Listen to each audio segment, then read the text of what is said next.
sampai duri yang menusuk tapak kaki, sesungguhnya itu adalah cara Allah ingin menghapuskan dosa-dosa. Ada orang-orang yang silap, salah dan berdosa, lalu Allah sayang kepadanya. Innallaha idza ahabba qauman ibtalahum. Kalau Allah sayang kepada kaum itu, Allah uji dia dengan penyakit, lalu Allah bersihkan dia hatta yamshi 'alal ardi makanan alaihi khati'ah, sampai dia berjalan di atas muka bumi tidak lagi ada dosanya walaupun sebesar debu, bersih sebersih-bersihnya. Tapi terkadang pandangan manusia berbeda dengan pandangan Allah Subhanahu wa ta'ala.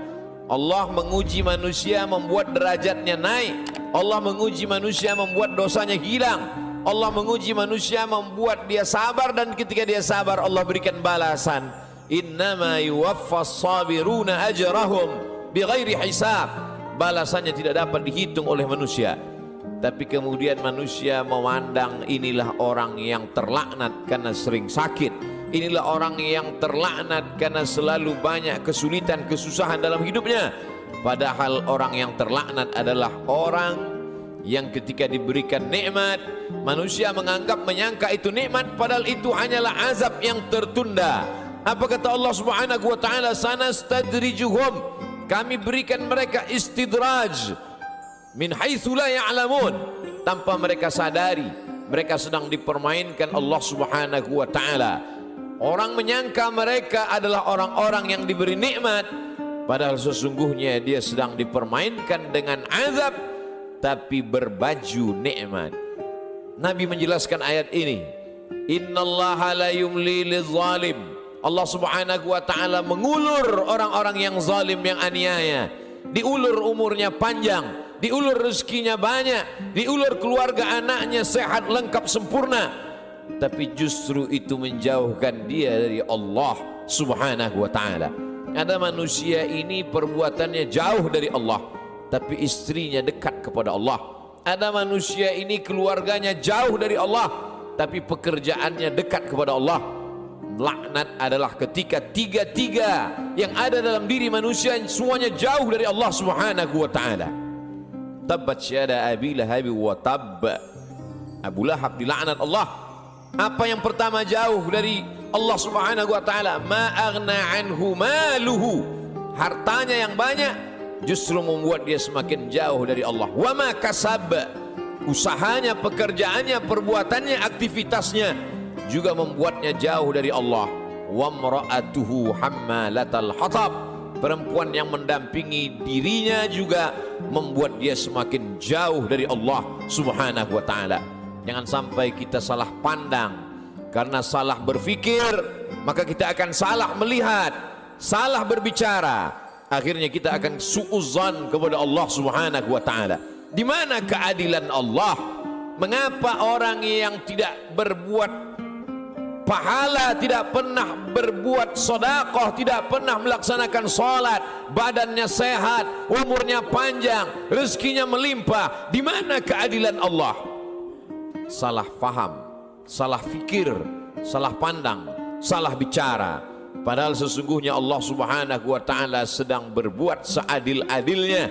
Ada orang-orang yang salah, diberikan Allah ujian sakit, lalu kemudian hapus dosanya, bersih dia menghadap Allah. Tapi ada orang-orang yang salah, karena dia tahu perbuatan itu salah, dia teruskan dalam kesalahannya. Mereka tidak kafir, mereka disebut dengan fasik. Yudhillu bihi katsira. Banyak orang yang disesatkan Allah. Wa yahdi bihi katsira. Banyak orang yang diberi hidayah oleh Allah. Siapa itu orang yang disesatkan Allah? Wa ma yudhillu bihi illa al-fasiqin. Yang disesatkan Allah adalah mereka yang fasik. Siapa itu orang fasik? Orang yang tahu bahwa perbuatan itu salah, dia lakukan kesalahan itu dengan penuh kesadaran. Dia sadar bahwa dia diperhatikan Allah, dia tahu bahwa dia lihat Allah, dia tahu bahwa bersamanya inna alaikum lahafizin, bersamamu ada malaikat-malaikat yang menjaga, kiraman, mulia, katibin, mencatat, ya'lamuna ma taf'alun, mereka tahu apa yang kamu lakukan. Tapi dengan penuh kesadaran dia langgar aturan-aturan Allah. Mereka adalah orang-orang yang fasik. Mereka diazab Allah Subhanahu wa ta'ala di dunia, bukan dalam bentuk kemiskinan, bukan dalam bentuk kefakiran, bukan dalam bentuk penyakit, diazab dalam bentuk kenikmatan agar dia semakin jauh dari Allah Subhanahu wa taala. Innallaha la yumli lizalim. Allah Subhanahu wa taala mengulur orang-orang yang zalim itu, diulur umurnya, dipanjangkan umurnya, dilimpahkan rezekinya, disehatkan anak-anaknya supaya semakin jauh dari Allah Subhanahu wa taala. Hatta idza akhadhahu lam yuflithu, sehingga ketika Allah menjatuhkan azabnya ke neraka jahanam nanti, maka tidak ada lagi yang tersisa dari dirinya kecuali hanya layak menerima azab Allah Subhanahu wa taala. Innallaha la yazlimu mithqala dzarrah. Allah tidak pernah berbuat zalim aniaya walaupun sebesar biji sawi, sebesar ujung rambut, sebesar ujung tombak, sebesar mata kail pancing, sebesar butiran debu, sebesar tapak kaki semut yang hitam di atas batu yang hitam di tengah malam yang kelam. Tidak pernah Allah Subhanahu wa taala zalim dan aniaya. Lalu kenapa manusia itu masuk neraka? Karena perbuatannya sendiri, karena tindak tanduk dan tingkah lakunya. Karena Allah sudah memberikan dia ala fil jasadi mudghah. Ketahuilah di dalam jasadmu itu ada segumpal. Idza salahat salahal jasadu kulluh. Kalau yang dalam hati segumpal daging itu baik, maka baiklah seluruh jasadmu dari ujung rambut sampai ke ujung kaki. Wa idza fasadat, tapi kalau segumpal itu rusak, fasadal jasadu kulluh, maka rusaklah seluruhnya dari ujung kaki sampai ke ujung rambut. Ala wahiyal qalb, sesungguhnya yang segumpal itu adalah hati. Wa nafsi wa ma sawwaha, demi jiwa manusia dan penciptaannya. Fa alhamaha fujuraha, Allah berikan jalan fujur, jahat, buruk, hitam, bengkok. Wa taqwaha, Allah berikan jalan yang lurus, baik, saleh. Maka kemudian tinggal manusia memilih.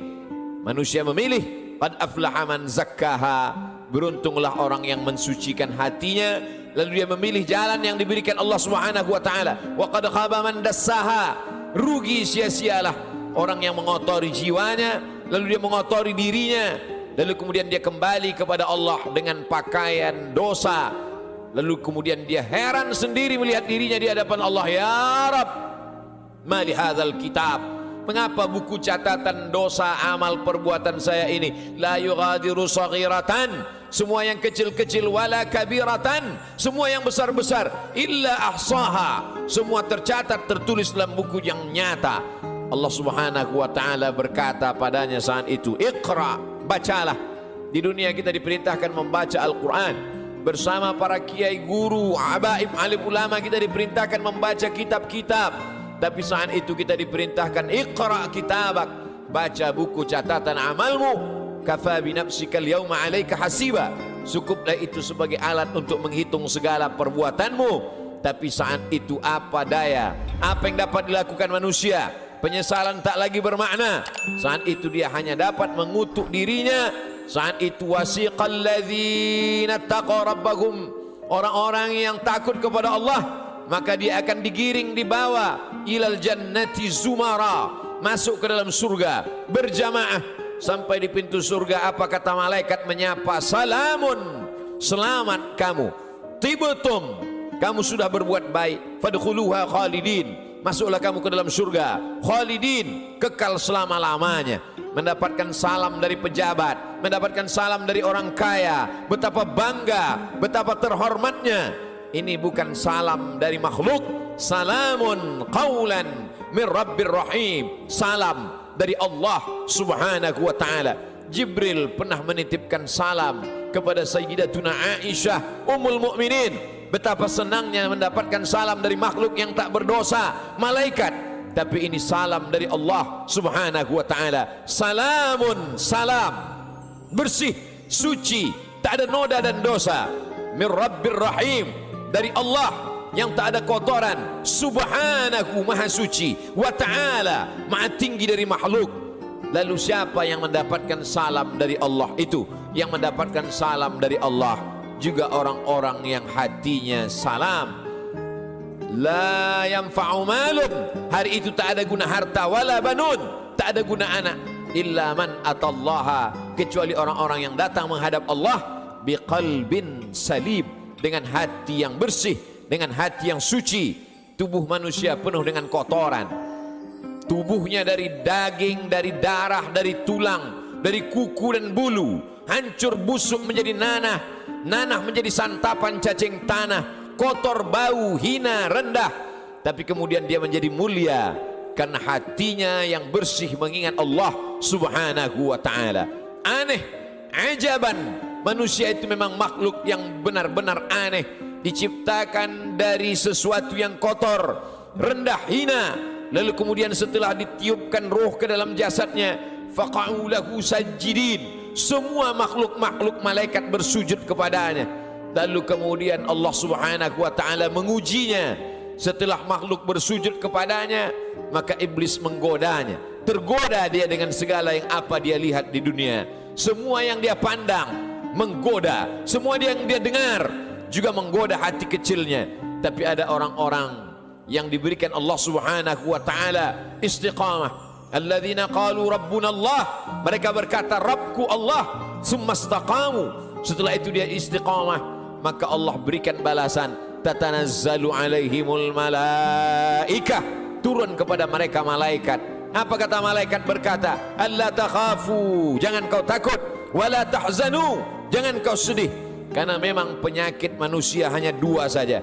Yang pertama takut, yang kedua sedih. Takut terhadap masa depan, sedih terhadap masa lalu, sedih terhadap masa yang sudah lampau. Ada kekhawatiran, ada kecemasan yang berlebih dalam diri manusia untuk melihat masa depan. Cemas yang berlebih itulah yang membuat naik tensi darah. Cemas yang terlalu berlebih dari batas normal itulah yang membuat naik jantung koroner, diabetes dan lain sebagainya. Tapi orang-orang yang istiqamah, dia selalu berada dengan Allah subhanahu wa ta'ala. Masalah hidup ini besar, tapi dia berharap kepada yang maha besar. Allahu Akbar. Masalah hidup ini hebat, tapi dia mendekat kepada yang maha hebat. Allah Jalla Jalaluh, mulia. Tidak ada yang lebih mulia daripada Allah subhanahu wa ta'ala. Semua yang bersama dengan Allah, maka Allah akan membersamainya. Orang-orang yang diuji itu selalu merasa bersama dengan Allah, maka kemudian Allah membalasnya, innallaha ma'as sabirin, Allah bersama mereka. Ayatnya tidak berkata innas sabirina ma'allah, orang-orang sabar bersama Allah, tapi Allah lebih mendahulukan dirinya. Aku bersama mereka, kata Allah subhanahu wa ta'ala. Ana inda husni zanni abdi bi, aku menurut prasangka hambaku kepadaku. Idza dzakarani, kalau dia mengingat aku, menyebut aku, fi nafsihi, dalam dirinya sendiri, dzakartuhu fi nafsi, maka aku pun akan menyebut, mengingatnya sendiri, kata Allah subhanahu wa ta'ala. Wa idza dzakarani fi mala'in, kalau dia mengingat aku, menyebut aku bersama orang-orang yang ramai, bersama makhlukku, kata Allah, dzakartuhu fi mala'in, aku juga akan balas, aku akan sebut namanya, aku akan muliakan dia. Fi mala'in khairum min mala'ihim, di satu kelompok jamaah, di satu kelompok orang makhluk yang lebih mulia daripada mereka. Saat itu makhluk ini dimuliakan Allah subhanahu wa ta'ala. Majtama'a qaumun fi baitin min buyutillah, sekelompok orang berkumpul di rumah Allah, yatsluna kitab Allah, yang dia baca adalah firman ayat-ayat Allah, wa yatadarasunahu fima bainahum, dia kaji isinya dalam kajian tafsir, dalam kajian fikih, dalam kajian hadis, dalam kajian akhlak, dalam kajian usul fiqh. Nazalat alaihimus sakinah, turun ketenangan ke dalam hati mereka. Hati bukan punya kita. Qalbul mu'min baina asabi'ir rahman, hati orang beriman seperti uang logam yang dipermainkan di jari jemari. Begitulah Allah subhanahu wa ta'ala kuasa untuk membuat hati yang sempit menjadi lapang, untuk membuat hati yang susah menjadi senang. Semua berada dalam genggaman qudrat iradat kuasa Allah subhanahu wa ta'ala. Haffat bihimul malaikah, mereka dikelilingi oleh para malaikat. Wa dzakarahumullahu fi man indah, dan mereka dibanggakan Allah subhanahu wa ta'ala kepada para malaikat. Ketika Allah menciptakan manusia, apa kata malaikat? Ataj'alu fiha, untuk apa kau ciptakan mereka ya Allah? Ataj'alu fiha man yufsidu fiha wa yasfiku dima, mereka hanya akan berkelahi, berperang, menghancurkan negeri. Lalu apa kata Allah subhanahu wa ta'ala? Menjawab dengan kata-kata kalimat rahasia, inni a'lamu ma la ta'lamun, aku lebih tahu apa yang kamu tidak tahu. Kata-kata firman Allah terbukti karena dia maha benar. La yatihil batilu min baini yadayhi wala min khalfih. Tidak ada kebatilan dari depan, belakang, atas, bawah, kanan dan kiri. Maka Allah tunjukkan ada sekelompok manusia yang ketika kata-kata orang lain kotor, nista, najis, yang keluar dari mulutnya adalah subhanallah, walhamdulillah, wala ilaha illallah, wallahu akbar. Ada sekelompok manusia ketika hati manusia mencaci maki, mengutuk Allah, mengutuk nasib, mengatakan tidak adil takdir Allah, tapi ada manusia yang ridha menerima ketetapan Allah subhanahu wa ta'ala. Orang-orang yang ridha, orang-orang yang istiqamah, maka Allah balas mereka, alla takhafu, tidak lagi ada rasa takut dalam hatinya, wala tahzanu, maka kosong hatinya dari sedih. Setelah hati itu hilang rasa takut dan rasa sedih, lalu kemudian ditanamkan Allah kebahagiaan dan kesenangan. Wa abshiru bil jannati allati kuntum tu'adun, berbahagialah kamu mendapatkan nikmat surga yang dijanjikan Allah subhanahu wa ta'ala. Ketika datang seorang sahabat bertanya kepada Rasulullah, ausini, berikan aku wasiat pesan yang singkat. Setelah aku dapatkan, aku tidak perlu lagi bertanya kepada siapapun di dunia ini ya Rasulullah. Lalu Rasul memberikan pesan yang singkat, qul, katakan, amantu billah, aku beriman kepada Allah, aku percaya kepada Allah, aku yakin kepada Allah, summa istaqim, setelah itu istiqamahlah, faqsusil qasasa, ceritakan kisah-kisah itu ya Muhammad, faqsusil qasasa, ceritakan kisah-kisah itu wahai pewaris Muhammad sallallahu alaihi wasallam, la'allakum yatafakkarun, mudah-mudahan mendengar kisah itu mereka akan berfikir, mudah-mudahan dengan membaca mendengar kisah itu mereka akan merenung. Afala yatadabbaruna al-Quran, kenapa mereka tidak merenungkan isi makna Al-Quran? Am ala qulubin aqfaluha, atau hati itu sudah mulai terkunci di kunci Allah subhanahu wa ta'ala. Allah uji Ibrahim alaihi salam, diuji dengan menghadapi ayah yang kufur kepada Allah, Azar, dia tetap istiqamah. Diuji dengan menghadapi umat Namrus, membakarnya dengan api, dia tetap istiqamah. Diuji dengan tidak punya anak, berdoa siang dan malam, Rabbi habli minas salihin, dia tetap istiqamah. Setelah anak lahir diuji lagi, Allah minta anak itu dikurbankan, dia tetap juga istiqamah. Ujian datang silih berganti. Itu juga yang terjadi pada Musa alaihi salam, dibesarkan di istana Fir'aun, lengkap dengan segala kenikmatan dan kemewahannya. Mudah sekali cara Allah mengeluarkan Musa dari istana Fir'aun. Dia lihat ada dua orang yang sedang berkelahi, fawakazahu Musa, Musa memisahnya, tapi dua orang ini tidak juga mau terpisah. Musa memukulnya. Saat itu takdir berkata orang itu mesti mati, dan kebetulan yang mati itu adalah bagian dari komunitas Fir'aun. Nabi Musa takut. Sebenarnya itu hanya skenario cara Allah agar Musa keluar dari istana Fir'aun. Lalu kemudian saat itu tidak ada tempat dia bergantung. Selama ini dia bergantung kepada Asia, selama ini dia bergantung kepada makhluk, selama ini dia bergantung kepada ciptaan Allah. Allah lepaskan manusia dari segala ikatan agar hati itu hanya bergantung kepada Allah subhanahu wa ta'ala.